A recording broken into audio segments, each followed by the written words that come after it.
na to. Hindi ka maganda, nagmamaganda ka lang. Hindi ka magaling, nagmamagaling ka lang. Hindi ka matalino, nagmamatalino ka lang.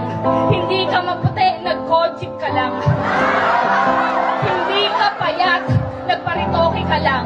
Hindi ka babae, nagpapalit ka lang. Hindi ka lalaki, nagpatanggal ka lang.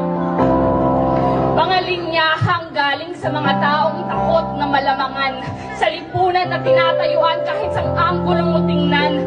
Unang papansinin ang panlabas na kaanyuan, ang mga naging kamalian.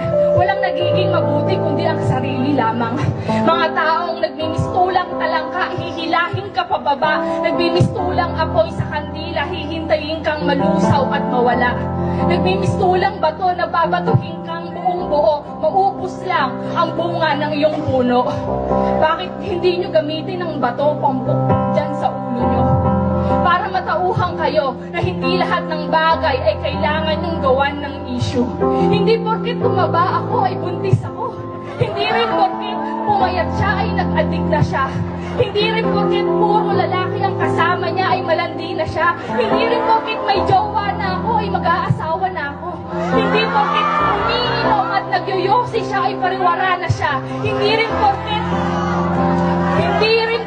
hindi nagsisimba ay masama na akong tao. At hindi rin porket lagi kang nagsisimba ay diretso langit ka na. Tandaan mong may purgatorio pa. Kayo nga tong mas malakas pang manghusga. Hindi porket maiksi ang suot niya ay si Aubrey na siya.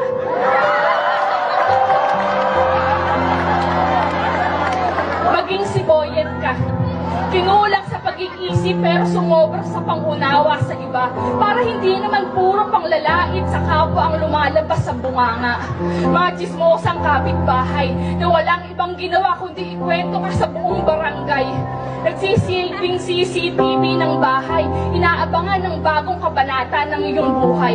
Makita lang na unti-unti kang umaangat ay mabilis ka rin nila hihilahin pababa. Nagpalamo sa sistema ng inggit at galit.